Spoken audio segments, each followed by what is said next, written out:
बात कही है कि ठोकर खाकर भी इंसान ना सुधरे तो उसकी मर्जी, वरना पत्थर ने तो अपना फर्ज निभा ही दिया था। एक बड़ी छोटी सी कहानी एक पक्षी की जो रेगिस्तान में बहुत बुरे हाल में जी रहा था। उसके पंख जो थे वो भी गिर चुके थे। एक ऐसी जगह पर था जहाँ ना पीने के लिए पानी था, ना वो उड़ कर के कहीं जा सकता था, ना कुछ खा सकता था। ऐसा लग रहा था जैसे अपनी अंतिम सांसें गिन रहा था। तभी उसने आसमान में से उड़ते हुए गरुड़ जी को देखा। भगवान विष्णु जी की सवारी गरुड़ जी। आवाज़ लगाई, प्रार्थना की, मेरी पुकार सुनिए। गरुड़ जी आए, उन्होंने पूछा कि क्या हाल हो गया। तो उसने कहा बस भटकते भटकते आ गया था, अब यहाँ पर परेशान हो रहा हूँ। मैं यहाँ से उड़ कर के भी कहीं नहीं जा सकता, मेरे पंख नहीं बचे। आप कहाँ जा रहे हैं? गरुड़ जी ने कहा मैं तो स्वर्ग जा रहा हूँ। तो उस पक्षी ने कहा कि बस ये मत पूछिएगा कि मैं स्वर्ग कब आऊँगा, आप तो ये पूछ लीजिएगा मेरा हाल कब ठीक होगा। आप मेरे लिए कोई जवाब लेकर के ज़रूर वापस आइएगा, मैं आपकी प्रतीक्षा करूँगा। गरुड़ जी गए स्वर्ग में। जब स्वर्ग गए तो जो देवलोक था, वहाँ जो दरवाज़ा था, वहाँ देवदूत खड़े हुए थे। उन्होंने सोचा कि बड़ी छोटी सी बात है, देवदूत से पूछ लेता हूँ। गरुड़ जी ने पूछा देवदूतों से कि एक जो पक्षी है वो नीचे जो मृत्यु लोक है, जहाँ सब लोग मृत्यु के लिए जाते हैं, वहाँ अपनी मृत्यु के लिए तरस रहा है। वो पक्षी जिसके पंख नहीं बचा है, वो पक्षी जो अपनी आखिरी सांसें गिन रहा है, ऐसा क्यों हुआ? वो रेगिस्तान में बेचारा उड़ भी नहीं सकता है। देवदूतों ने कहा कि वो अपने जीवन में जो कर्म किए थे उसका फल भोग रहा है। बहुत क्रूर व्यक्ति था, अब इस जन्म में पक्षी बन गया है। जो पुराने कर्मों का हिसाब था, पाप थे, वो सब अब भुगत रहा है। और 7 साल के लिए उसे सज़ा मिली है। वो मरेगा भी नहीं, लेकिन ढंग से जी भी नहीं पाएगा। गरुड़ जी को दया आ गई। उन्होंने कहा कि अरे बहुत बुरे हाल में है, ऐसा मत कीजिए, कोई तो उपाय होगा। देवदूतों ने कहा बस एक छोटा सा उपाय है, आप उससे कहिएगा कि वो हर हाल में एक ही लाइन जो है बोलता रहे, कि पंक्ति बोलता रहे, भगवान तेरा शुक्र है। गरुड़ जी ने कहा ठीक है। वो जवाब लेकर के वापस धरती लोक आए, मृत्यु लोक आए।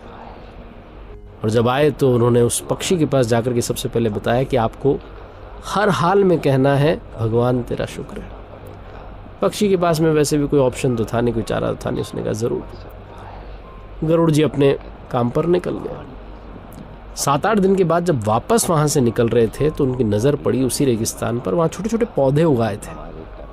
एक छोटा सा तालाब था पानी से भरा हुआ, और वो जो पक्षी था उसके भी पंख निकल आए थे, छोटे छोटे पंख निकल आए थे। गरुड़ जी को बड़ा आश्चर्य हुआ कि कमाल हो गया, 7 साल की सज़ा थी, 7 दिन हुए अभी तो।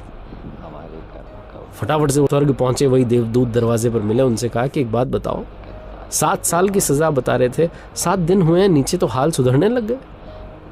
देवदूतों ने कहा क्योंकि हमने एक मंत्र आपको दे दिया था, आपने वो मंत्र से बता दिया होगा भगवान तेरा शुक्र है। जब वो पक्षी उड़ने के प्रयास में गर्म रेत पर गिरता तब भी कहता भगवान तेरा शुक्र है। जब उसे पानी नहीं मिलता तब भी कहता भगवान तेरा शुक्र है। जब वो हर बात में भगवान को धन्यवाद देने लगा तो भगवान बड़े दयालु हैं, वो अपने भक्तों को ऐसे मरते हुए नहीं छोड़ सकते। उन्हें मालूम था कि सज़ा बहुत बड़ी है, उन्होंने छोटी कर दी। 7 साल की सज़ा 7 दिन की हो गई। ये कहानी उस पक्षी की, गरुड़ जी की नहीं है, ये आपकी हमारी है। हम में से बहुत सारे लोग हमेशा ऊपर वाले को कोसते रहते हैं बजाय कि थैंक यू करने के। अगर आप अपनी लाइफ का पॉजिटिव एस्पेक्ट देखना शुरू करेंगे, आप समझना शुरू करेंगे कि मेरे जीवन में बहुत कुछ है जो बहुतों के जीवन में नहीं है, तो मुझे लगता है कि शायद आप अपनी लाइफ में खुशियाँ ऐड करते जाएंगे। और मान लीजिए आपका सर दर्द हो रहा है, तब भी आप कहते हैं कि भगवान तेरा शुक्र है, सिर्फ सर दर्द ही हो रहा है, बुखार नहीं आया, तो भी आप लाइफ का एक पॉजिटिव एस्पेक्ट जो है उसे देख रहे होते हैं। जीवन में सकारात्मकता का साथ कभी मत छोड़िए, क्योंकि जो उम्मीद का साथ छोड़ देता है, जिंदगी उसका साथ छोड़ देती है। किसी ने बड़े कमाल की बात कही है कि इस दुनिया में किसी को डर है कि ऊपर वाला देख रहा है, और किसी को भरोसा है कि ऊपर वाला देख रहा है। ये कहानी एक अमीर इंसान की, जिसके पास में बहुत सारा पैसा था, लेकिन वो ऊपर वाले को मानता था, ज़मीन से जुड़ा हुआ था, बार बार ऊपर वाले को धन्यवाद करता था इस ज़िंदगी के लिए, हर पल के लिए, हर श्वास के लिए।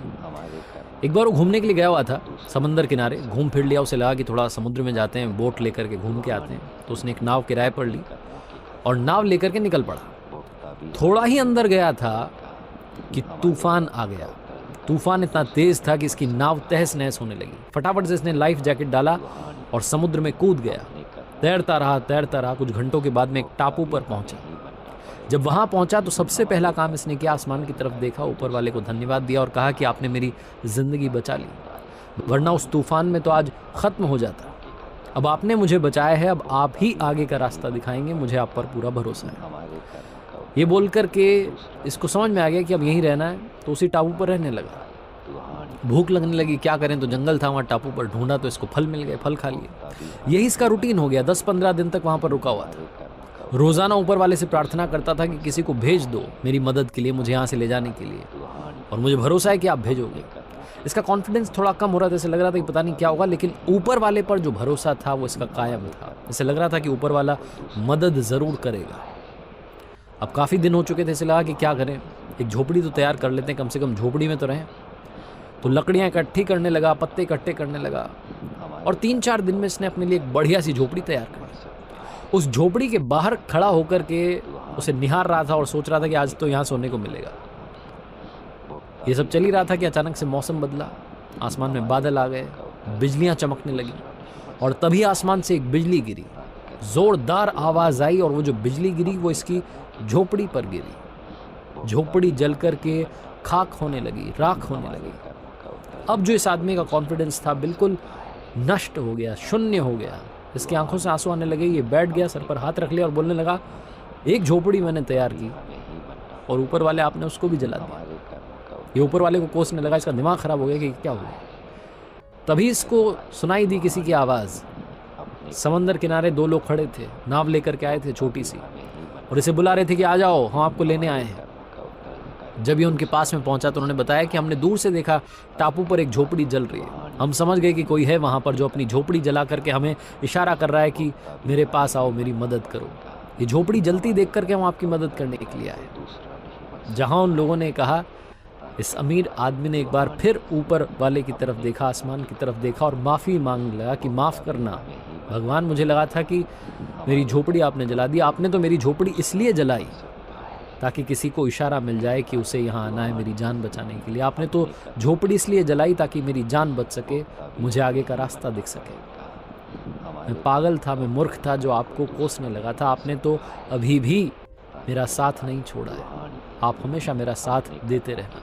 छोटी सी कहानी है, लेकिन ये कहानी बहुत बड़ी बात सिखाती है, खास करके उन लोगों के लिए जिनको लगता है कि ऊपर वाला हमारे साथ नहीं, हमारा साथ नहीं दे रहा। भरोसा रखिए, वो आपका साथ ज़रूर देगा, वो हमेशा आपके साथ है। बस यही आपसे इस कहानी के माध्यम से कहना चाहता था। चैनल पर नए हैं तो चैनल को सब्सक्राइब करना बिल्कुल भी मत भूलिएगा।